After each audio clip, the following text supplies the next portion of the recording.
안녕하십니까. 오늘은 인상가리를 연면 시비하려고 합니다. 인상가리 연면 시비하는 이유는 지금 이제 꽂는 분화 시기죠. 내년도 꽂는 분화를 지금 시작했어요. 그래서 잎을 보면은 모전 것이 있고 또 계속 자라는 게 있습니다. 그래서 우리 가온도기 때문에 조금 늦어요. 그래서 모지는 것이 한 10%밖에 안 됩니다, 지금 보니까. 그래서 인상가리를 줘서 신초 생장을 억제시키고 과일 비대하는 4일 전에 마그네슘 쳤어요. 마그네슘은 금방 흡수를 하잖아요. 하루 지나면 흡수했기 때문에 지금 인상가리를 쳐서 과일 비대하는 데 도움을 주고 또 신초 생장하는 것을 좀 억제시키겠다, 이렇게 생각하고 인상가리를 준비했어요. 요것은 퍼티케어 PK라는 거예요. 인상가리예요. 그러니까 여기 보면은 0, 52, 34입니다. 0은 질소죠. 질소는 없고 인산이 50이고 가리가 34% 들어있어요. 그래서 질소를 주게 되면 나무 자체가 잘 자라게 되기 때문에 지금부터는 질소를 줄여주는 겁니다. 안 주는 것이 좋고 또 안 주되 그냥 놔두면 안 되니까 물을 많이 주게 되면 토양 속에 있는 질소들을 나무가 흡수를 할 수가 있습니다. 그래서 오늘 이걸 준비했는데, 여기서 인산은 꽂는 분화를 촉진시키죠.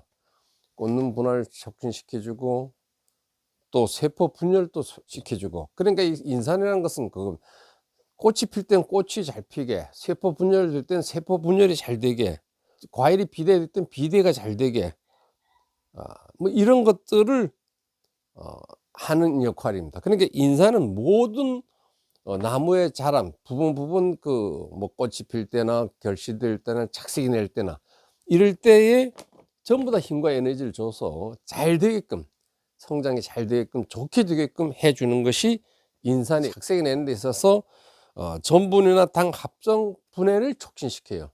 그러니까 전분은 녹말이잖아요. 녹말하고 당, 포도당 뭐 이런 거죠. 이런 것을 합성을 축적시키고 분해를 촉진시킨다. 이런 것을 해서 녹말은 만들어서 뿌리에 시키죠. 만약에 이제 가을 정도 됐을 때는 이러한 그 광합성 작용을 통해서 얻어지는 탄수화물들, 전분 이런 것들을 과일로 가고 남는 것은 뿌리에다가 축적시켰다가 내년 봄에 잎이 나고 꽃이 필 때 쓰는 겁니다. 그러니까 인산의 그 역할이 엄청나 큰 것이 많다. 당도도 향상되고 착색도 잘 나게 하는 것이 인산입니다. 그 다음에 가리는 뭐냐 하면은, 가리도 거의 비슷합니다. 가리는 특히 이제 수분을 균형을 유지해줘요. 다시 말해서 수분이 부족하다 그러면은, 지금 현재 아침인데 아침 5시 한 10분 됐어요. 수분이 부족하다 그러면 이파리의 기공을 열어 가지고 지금 수분을 막 흡수하고 있는 시기예요. 그래서 지금 이걸 주면은 야들이 기공해서 얼른 비료를 많이 먹을 거예요. 그래서 기공을 열고 닫아주는 역할을 한다, 이렇게 보시면 돼요. 그래서 이러한 그 가리로 인해서, 가리는 튼튼하잖아요. 우리 질소 같은 거는 빨리 자라기 때문에 너무 연한 게 자라게 되는 것이고, 가리를 먹게 되면 좀 탄탄해져요. 탄탄해지기 때문에 병해충의 저항성도 증대된다, 이렇게 보면 돼요. 그 다음에 이제 이 가리는 꽃이 피고 60일까지는 종적으로 크잖아요. 이렇게 과일이 크고 60일 이후부터는 형적으로 이렇게 커져요. 그리고 그러한 종형으로 커지는데 필요한 것이 이 가리비료다, 이렇게 말씀드려요. 가리. 그래서 가리비료는 또 하나의 역할은 뭐냐면, 지금 우리가 마그네슘 줬잖아요. 그 잎이 튼튼해지고 두꺼워지고 광합성 작용 잘하고 탄수화물을 만들어요. 탄수화물을 만드는 것을 가지고 빨리 이동을 촉진시키게 하는, 빨리 과일로 가게끔 하는 역할을 하는 것이, 그래서 과일을 비대하게 하는 것이 이 가리예요. 그리고 이게 가리 역할도 굉장히 중요한 거죠. 그래서 광합성 작용을 통해서 탄수화물을 만드는 것을 빨리 이행을 빨리 이동을 하게 해서 과일이 커지게 하는데 도움을 주는 것이 가리다, 이렇게 보면 돼요. 그래서 이 정도만 이제 아시면, 또 이렇게 과일을 인산가리는 아까 인산이라는 것은 색깔도 잘 나게 한다 그랬잖아요. 가리도 마찬가지로 색깔이 잘 나요, 단단하게. 그래서 인산가리를 주는데, 그렇다고 해서 인산가리 좋다 계속 인산가리만 주면은 어때요? 가리와 계량하는 것이 마그네슘하고 칼슘이에요. 그 가리만 계속 주게 되면은 칼슘 부족과 마그네슘 부족이 일어날 수 있습니다. 그래서 저 같은 경우는 일주일 간격으로 줘요. 지난번에 마그네슘 4일 전에 줬다 했잖아요. 줬고, 그 다음에 요거 주고, 이거 주고 나서 이제 오차 방제를 또 하고, 그 다음에 시간이, 저는 이제 6월 한 15일 정도 또는 한 10일 조금 넘어서 과일이 유과기를 벗어났을 때, 그때는 초산칼슘이라든가 염화칼슘 이런 것을 줍니다. 그러니까 초산칼슘 주든 뭐 염화칼슘이든, 염화칼슘이 이제 들어있는 칼슘 농도가 74% 제일 많이 들어있어요.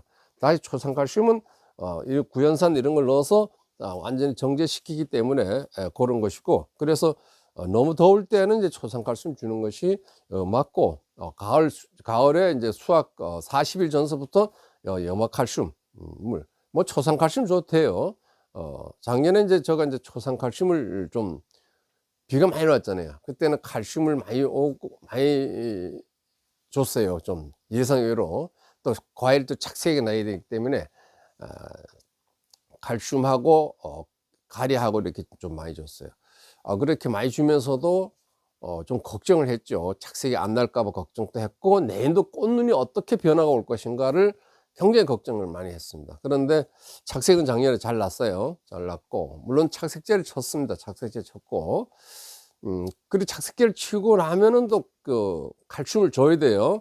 왜냐하면 착색제가 줌으로 인해서 과일이 좀 연화될 수 있어요. 다시 말해서 좀 물렁해질 수 있다, 이런 얘기죠. 그럼 그것을 방지하기 위해서 치고 나서 한 3일 정도 있다가 칼슘 이렇게 써서 수확 5일 전까지 칼슘을 줬습니다. 그래서 꽃눈 때문에 걱정했는데, 금년도에 꽃이 많이 왔어요. 상상외로 왔습니다. 상상외로 와서 일이 상상외로 많아져 가지고 지금 1차 적과를 하고 2차 적과를 하는데, 또 사실 빨리 따내야 되잖아요. 빨리 따내지 않으면 내년 해거리가 온다는 것을 기정사실화하기 때문에 5월 30일까지는 1차 적과는 반드시 끝내야 돼요. 우리 뭐 과수 총론 이런 데 보면은 5월 30일이 기점으로 되어 있습니다. 그래서 그때까지는 1차는 최소한 120% 정도 남기고 따주고, 그 다음에 강원도 같은 경우는 6월 4일 정도 제가 계산해 보니까, 그래 어제까지인데, 어제까지 제가 그냥 좀 따긴 땄는데 아직 완벽하게 못 땄어요. 한 3번, 4번, 5번 이렇게 돌아야 됩니다. 그냥 계속 돌아야 되거든요. 하여튼 뭐 요렇게 인산가리 주고, 그 다음에 농약 오차 방지 주고, 그 다음에 칼슘을 준다. 요거. 그럼 요거 얼마큼 줬냐? 우리는 비료 연매 시비하는 것은 거의 다 0.2% 에서 0.3%입니다. 그 이상을 주면은 잎이 타죠. 잎이 탑니다. 많이 주면은. 그래서 0.3%면 3, 5, 15, 1.5kg예요. 1.5kg인데 또 2kg 넣으라고 하는 강사들이 많이 있습니다. 그런데 2kg 넣을 필요가 없어요. 그래서 저 오늘 요 한 푸대 가지고 오늘 쓰는 거예요. 1.5kg씩 전 넣습니다. 1.5kg씩.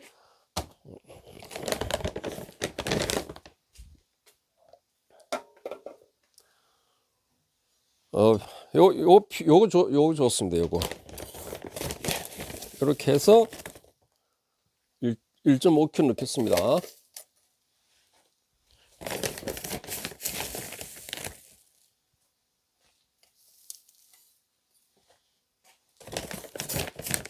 (1kg) 넣어도 돼요.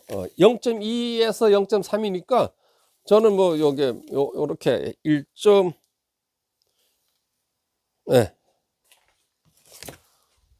요 하나 가득 넣으면 돼요. 그래서 1.5kg씩. 그래서 우리 농약이라든가 비료를 줄 때 항상 저속 2단으로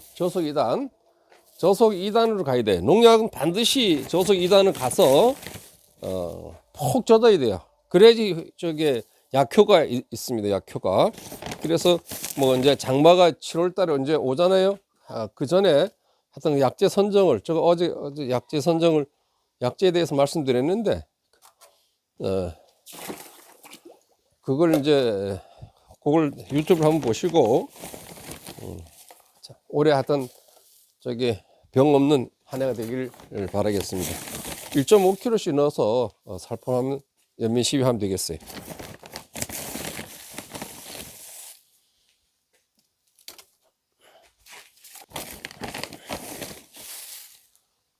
마그네슘 안 주신 분도 마그네슘 줘도 돼요. 마그네슘은 마그네슘 주고 인산가리 주고 그 다음에 칼슘 종류를 주면 되는데, 칼슘은 육아기를 벗어나서 준다. 다시 말해서 만개 후 6 내지 8주를 지나서 칼슘을 주면 돼요. 이렇게 해서 오늘 살포하도록 하겠습니다.